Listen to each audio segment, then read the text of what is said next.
What's going on, everybody? My name is Zach Bunker with ZB Tech, and today we're going to be showing off the Canon EOS RP.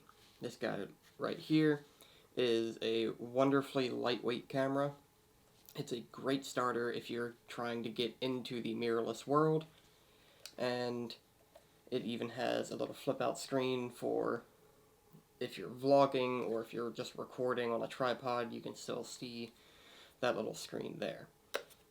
But let's get into some of the more nitty-gritty details. First things first, this is a 26 megapixel sensor in here.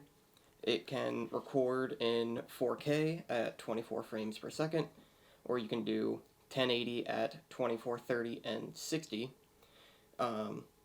When the camera first came out, it got a lot of hate just because Canon didn't initially add in that 24 frames per second in 1080.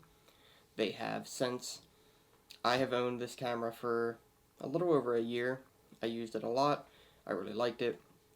I've upgraded a little bit. It's actually recording on my upgrade, the Canon R5.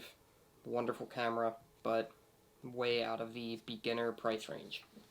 I am what you would consider more of a amateur photographer, so don't take my words as I know everything about what I'm talking about. I'm just kind of learning as I go, and I've made some progress over the past couple years, but I wouldn't consider myself a professional yet.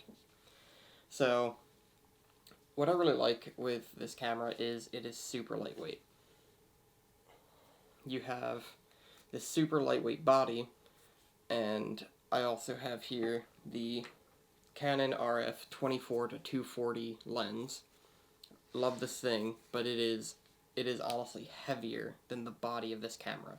So this is just ridiculously heavy, but is a super versatile camera lens because you have that 24mm wide angle all the way up to a 240mm telephoto. It goes from, I think it's f4 to 5.6 or 6.3 when fully zoomed. It does have in-lens stabilization. It's not like perfect, but it does work if you're just, have to shoot at a lower shutter speed and want to get that perfect picture. This camera lens does also have a lock on it. So what this does is, say you're going to go travel and you don't want the lens to kind of stick out or anything like that, you can hit this little switch here and it stops you from zooming in and out accidentally. It's kind of useful. Like, it's not like you're just gonna, oh, I fully zoomed my camera, but it is fairly easy to kind of zoom it. Next on here, you have the control ring. This can be set to control anything from your shutter speed, your ISO, your aperture, your exposure values. Pretty much anything you can control in the camera, you could set to that. But now we're going to get back to the star of the show. Next thing is this camera does use a LPE17. Is that right? Yeah. This camera does use an LPE17 battery. They're pretty light, fairly cheap in comparison to the LPE6s that the R5 and other high-end cameras use. Their battery life is pretty good. I own, I think, 2 of these, maybe 3. If so, I don't know where the third one is. I think only 2. This body does also have the SD card in the bottom plate, which can be kind of nice, but also inconvenient depending on the tripod you're using, because if your tripod plate sticks out too far, that little thing, the little door, can't open up the way to allow you to get the battery or SD card out. And lastly, with this flip-out screen, it is, of course, fully articulating, and yeah, so right now, the RP with Canon's 24-105 lens is actually, well, gonna probably pop it up right here. It is on sale, I guess, for their Black Friday deals at $9.99 rather than $13.99. I'm gonna have a link down below if you want to pick up this camera.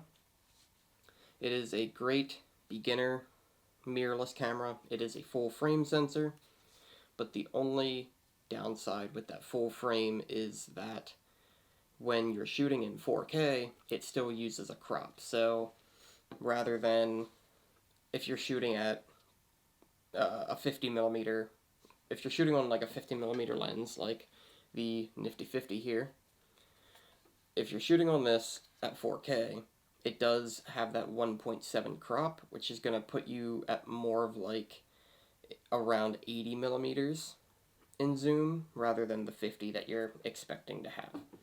But the 1080 doesn't have this issue, so if you just want to shoot in 1080 at 24, no problems there.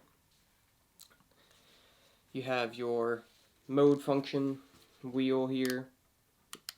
You have P, TV, AV, M, B, C1, 2, and 3, movie mode, scene, and auto plus. And you have a designated shutter button and little record button there. Your first little scroll wheel is going to control your shutter speed. The second one here would control aperture. And what else is there? So this camera does not have a built-in, well, I guess it doesn't have a mechanical shutter per se. So on like the R and the R5 and R6, you have a mechanical shutter that when turning it off, it would shut and keep the sensor safe. But I'm just going to do this for a moment, just for the sake that you can see this. That is the sensor right in there. And so it is fully exposed while you're shifting lenses, but as long as you're not doing it in the middle of a snowstorm or dust storm, I think you'll be okay. Let's see, did I miss anything?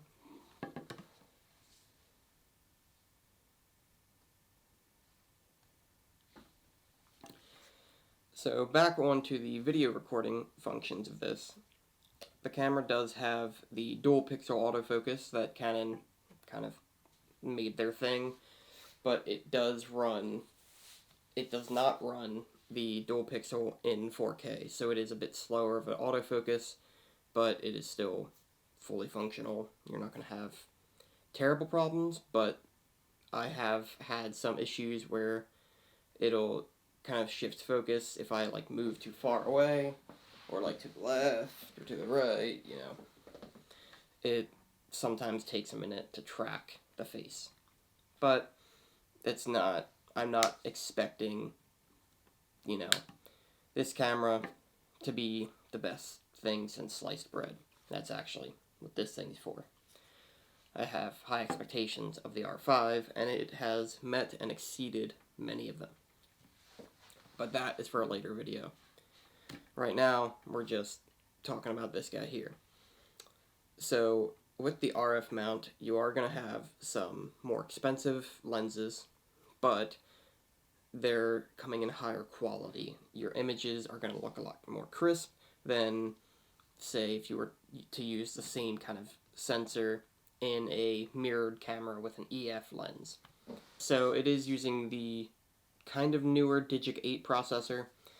It can support that 4K recording on a extreme SanDisk or whatever other, I'm honestly not too sure of other brands of SD cards, but I use a SanDisk 128 gig because they're fairly cheap and they run perfectly fine in a small camera like this. You do only have one SD card slot and then just a little space in there for it. Now, something I guess interesting I noticed with the R line is they don't have a built-in, like, shutter, or not shutter, built-in flash. Now, this isn't a big deal because a lot of people don't use that built-in flash. But I just thought, that's kind of something odd, something interesting, but I guess because it doesn't get used as much, people are using external speed flashes, stuff like that, that they kind of just decided cut the weight, cut the cost a little bit. There you go. So yeah, that is the Canon EOS RP. I'm sure I missed a few things of important detail, but we're new at this. So I think that's going to be it for this video. This has been my, I guess, brief review and talk about the Canon EOS RP. Like I said, it is on sale right now. Today is the 24th of November 2020, and for Canon's Black Friday deals, it is on sale. Body only is going to be $8.99. For the 24 to 105 lens, it is $9.99 rather than $13.99. So definitely recommend picking up either one of those. Either one's going to be good. If you already have some EF lenses, you can of course get the EF to RF lens adapter, which is actually, well, what I'm using on the R5 right now for my 17 to 40.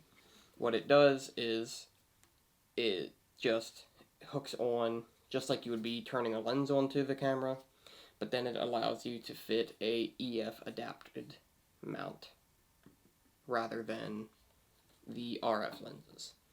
That's all the big difference is. So if you're switching from a mirrored lineup, so like the 70D, the 5D Mark IV, all those, if you're coming over from that, it allows you to still use all those expensive lenses and glass that you got for those cameras onto the new ones. Well, onto the mirrorless ones. And as of right now, I think Canon has a pretty good lineup of RF lenses if you want to check those out as well. But I think I'm going to stop rambling at this point. I am Zach with ZB Tech, and I'll catch you guys in the next one. Peace.